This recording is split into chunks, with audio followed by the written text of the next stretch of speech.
Being accidentally fortunate is not the way to exist. This destiny business is a good insurance to handle your failure. What comes our way is not in our hands, but what we make out of it is 100% in our hands. Sadhguru, I have worked very much hard to secure the first rank in common entrance examination and place me here. But my brother says me that it's my destiny that has put me up here. Is it really my destiny or my hard work that placed me here? Where's your brother placed, huh?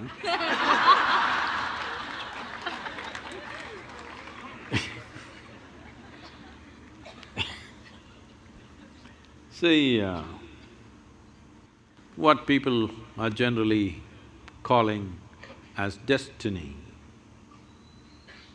is essentially what they end up creating unconsciously. When I say unconsciously, as you sit here right now, as everybody sits here right now, there is physical activity going on within the system. There is mental process, there is emotional activity, and of course the life energies are active. Every moment, they are taking in hundreds of inputs, whether you're conscious or not conscious. So if I ask you a question, since this morning, from the time you woke up till now, of these 4 dimensions of activity, how much have you conducted consciously? What percentage do you think? Few things. How much percentage do you think? 25%. You are very generous man.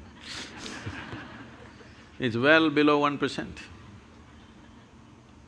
If you walk from there to there, there will be 25 different kind of smells that you're not conscious of, but the body registers and records.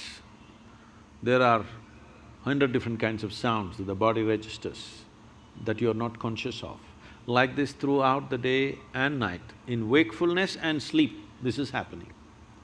When you are only conscious of less than 1% of your activity, definitely life will look like an accident.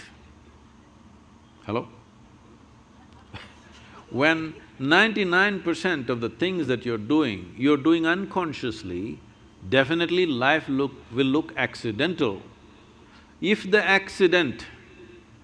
See, it is so happened, somebody fell off on the street and had a brain injury, after that suddenly, they started working their mathematics in a wonderful way. But that was only one. 1,000 other people who cracked their skull never recovered from that, or they died, or those who lived on much diminished. So, being accidentally fortunate is not the way to exist.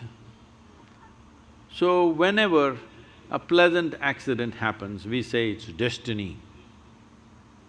Some of you even say, God doing things to me. When did you make a partnership with him? I don't know. So, shall I tell you a story? Are you okay? This happened. Sherlock Holmes, you know Sherlock Holmes? And Watson went out camping, and early morning, 3:30 a.m., Sherlock Holmes nudged Watson. He opened his eyes, "What? What do you see?" he asked. "Well, I see a clear sky and stars." "What does it mean to you?" He said, "Well, that means tomorrow is going to be a wonderful sunny day." Then he asked, "What does it mean to you?" He said, "It means someone has stolen our tent."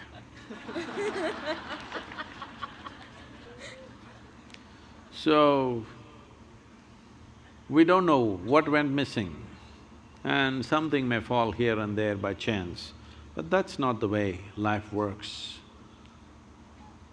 If a human being doesn't take it upon himself or herself to make their own destiny, they're still having an evolutionary problem.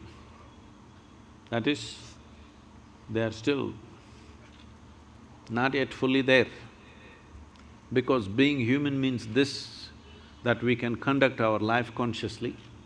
Being human means this, that we can craft our life the way we want. But this destiny business is a good insurance to handle your failure. Whenever you fail, destiny, it's God's will. So this has been going on for a long time. This is not the fundamental nature of this culture. In this culture, we taught you right from ancient times, your life is your karma.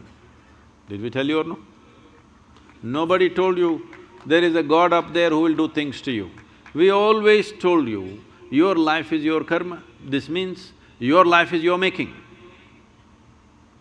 No interstellar influence on you, it's you. Whatever, there are a million impacts on us, but what we make out of it is still us, isn't it? What is thrown at us is not in our hands. What comes our way is not in our hands. But what we make out of it is 100% in our hands. I must tell you this. When I first went to Coimbatore and we started setting up the yoga center, this is a country like this is very strange. Now they're all clapping their hands. But at that time, simply rumors, oh, they're doing drugs, they're doing something else, they're here to kill the wildlife, they're killing tigers, they're killing elephants, all kinds of things. Rumors going around, even media reporting these kind of things. Then 100 prominent people in the town meet and then they say, this yoga is spreading like a disease. These are the words. We have to do something. There some young hothead says, let's take a truckload of people and pull down the whole thing, because the whole yoga center at that time was just thatch roof sheds. So they decided they want to come there and pull down the whole thing and be finished. Today, it is among the most prominent places in the country, okay? So, when they said this, there was an old man who is no more, a wise man. He said, see, you don't know who you're dealing with. I know this man. If you throw stones at him, he will build something out of those stones. Don't throw stones at this man. So, what comes at you, you cannot decide, but what you make out of it is your thing, isn't it? This is where your dint is. This is where you are to prove who you are, because you can't decide what comes at you, but you can definitely decide what you make out of whatever comes at you.